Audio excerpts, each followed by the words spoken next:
In this video, I'm going to show you all the parameters to mainframe visual instrument, kind of give you a walkthrough, a bit of a commentary, a few tips and tricks, maybe some design philosophy stuff. I'm not sure, whatever comes out, but we'll see.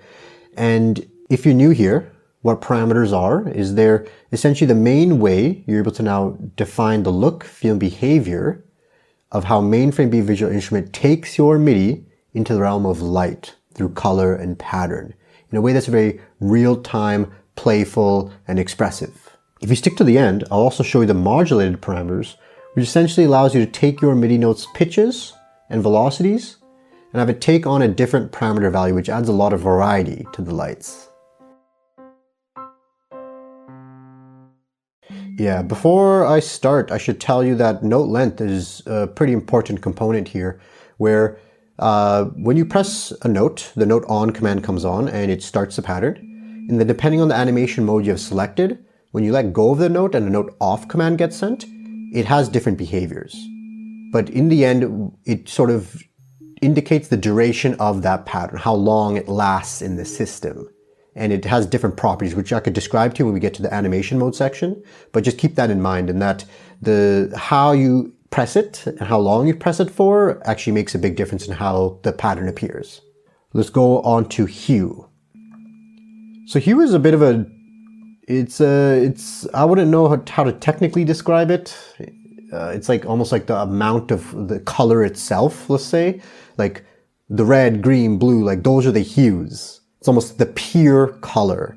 And one way to look at this is the color wheel. It's the angle as you go across the color wheel. And the color wheel is also a good way to look at it, because when you look at the values within mainframe, 0 to 127, it's also goes along the color wheel. It starts in red and goes into yellow, orange, green, teal, blue, purple, magenta, and then red. So that goes along the color wheel there. And that's done intentionally because one nice thing about the color wheel is colors that are next to each other always look good. They always look good. When you start working with complementary colors, the colors opposite side of the wheel, that's when there's chance that the colors kind of clash a bit.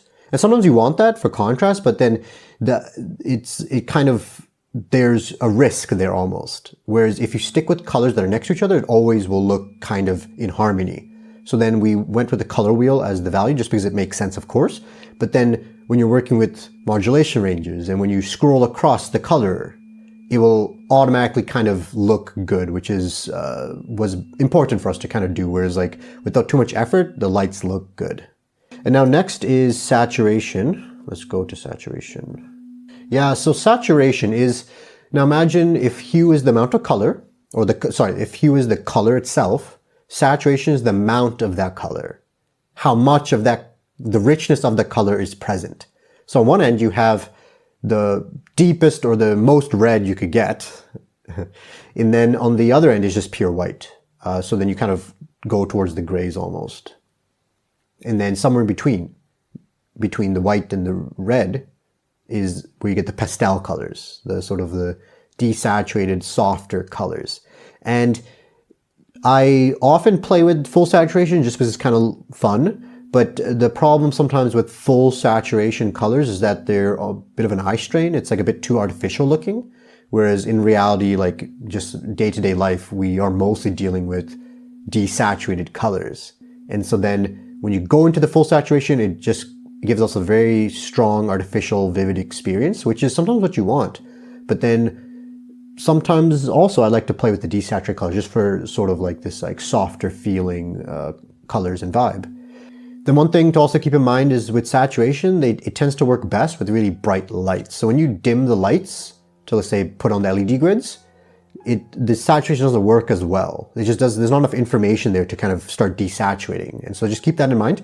And that's why when you see demos with like me playing on the LED grids, it's like quite saturated colors just because saturation doesn't work too well when it's dim. So just, yeah, that's it. Keep that in mind. Okay, so next would be, brightness. Yeah.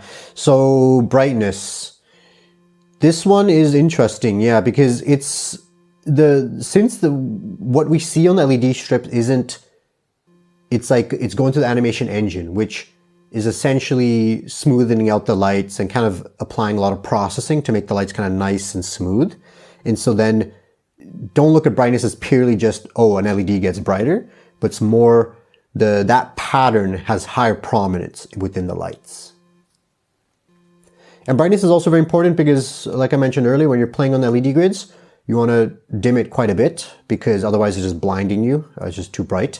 And so then this is where you start getting like smaller kind of like dot looking appearance, and then it really influences how you start blending and mixing and stuff. Where what I find is if you're able to stick within like kind of mid brightness, that's when you get the most room to play with in terms of color blending and mixing. Because if you go with the highest brightness, then things tend to saturate too quickly, as in it kind of hits the top level, and then you don't really get as much mixing. So if you stay right in the middle and then adjust the global brightness setting. So there is a global brightness setting, which once you set it, it'll actually scale all the brightness values to that maximum you've set. So for example, if you have a lot of presets or you've been playing on LED strips quite a bit, you could take those patterns and what you've developed on the LED strips and bring it to the LED grids, and you don't have to change anything. You don't now have to dim everything. You just go and change the maximum, the global maximum brightness down to quite low actually. And so those two factors, the global brightness and then the brightness on the actual parameter value itself, influence how much of that pattern is prominent within the lights. So now decay. Decay is an interesting one because in a very literal sense, I could describe it as just like, okay, so it dictates how long a pattern lasts within the system. Quick decay means it dies out and disappears quickly, or a very long decay means it stays in the system longer, almost like a stickier pattern. And yeah, so that pretty much covers the literal side of decay, but in a bigger picture philosophical sense, one thing we want to explore with this product and the technology is this idea of analog memory, where every contact leaves a trace. Every influence, every interaction is in the system. And the degree of importance of that interaction will dictate how long it stays in the system. So very meaningful, important interactions have a very long decay time. It stays in the system quite a little bit longer. Then more meaningless or more mundane interactions, let's say, will disappear quickly. And so what that means is when you are interacting with mainframe, decay is how you're able to have the past interactions influence what you're currently doing. Whereas if you want something to be sticky in the system, and so then when you're playing with it right now, when you add a new color, let's say it's blending with the previous color, decay is how you're able to like keep it there longer so you can now play with it fluidly. And it's quite a bit fun to actually play with, and it's very dependent on brightness as well. They're very influenced by each other, where now you could have, let's put it this way. So at a given decay value, let's say, when it's brighter, it will stay in the system longer. When it's dimmer, it'll go out quickly. So almost imagine decay is a very straight line, and the higher the brighter the note, the line stays the same. It decays at the same rate, but there's just more color there to decay.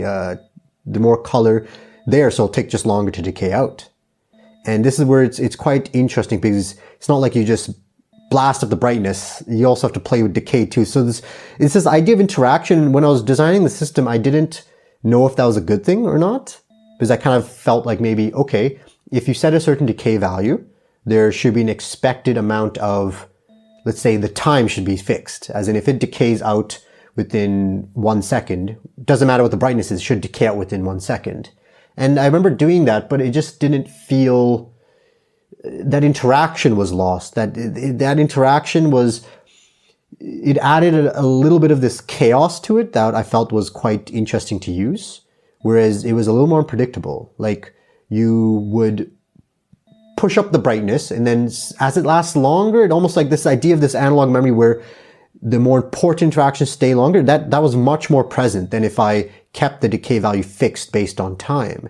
And so I'm very curious what you guys think if you play with mainframe and you kind of now interact with brightness and decay, what you guys think as well, and if you kind of feel the same way I feel too. Position. Now, you might have noticed that all the animations, except for the full bar ones, they all have a center point. they all start from some point on the LED strip. They either radiate out from it or come in towards it. And then position is now dictating that center point essentially.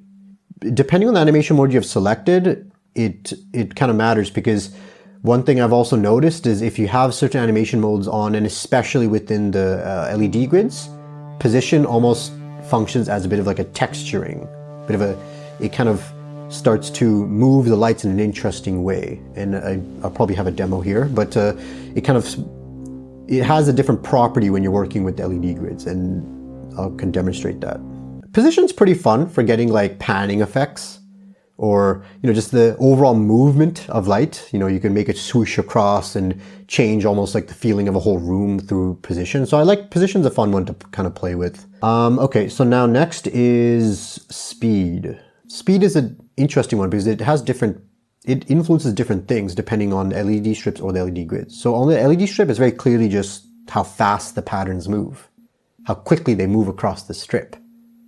And so that's pretty straightforward. But now on the LED grid, it does that as well. Yes, it dictates how quickly it would move across the LED grid, but then also dictates the sort of pattern that's generated, like almost the two-dimensional pattern, the density of that pattern.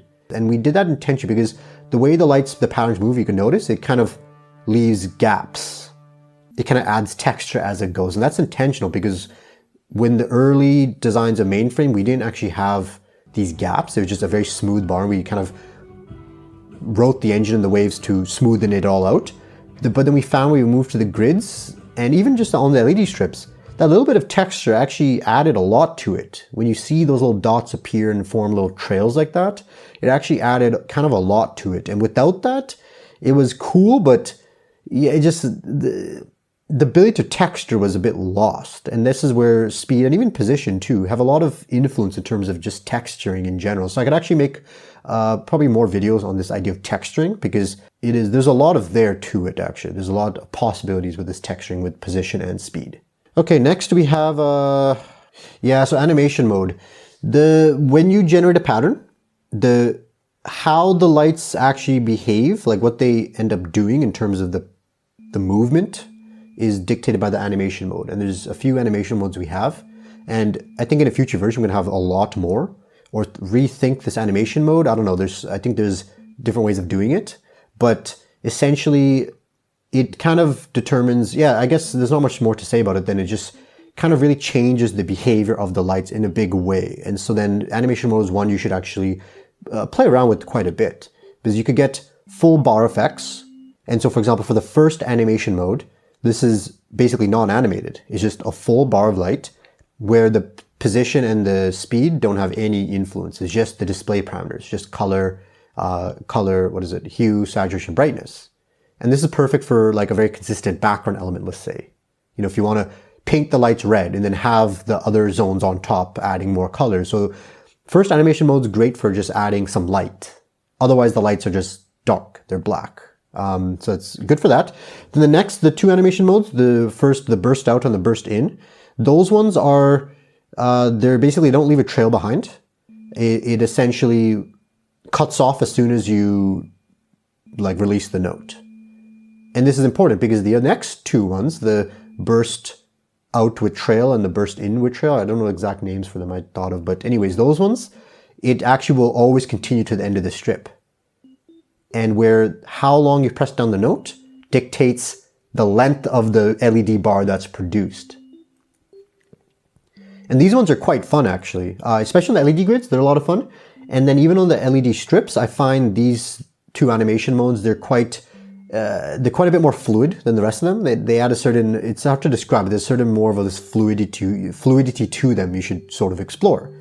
Then we have the next animation mode, which is a full bar, but it's a full bar and you could texture it still with speed and position, as I'm demonstrating here.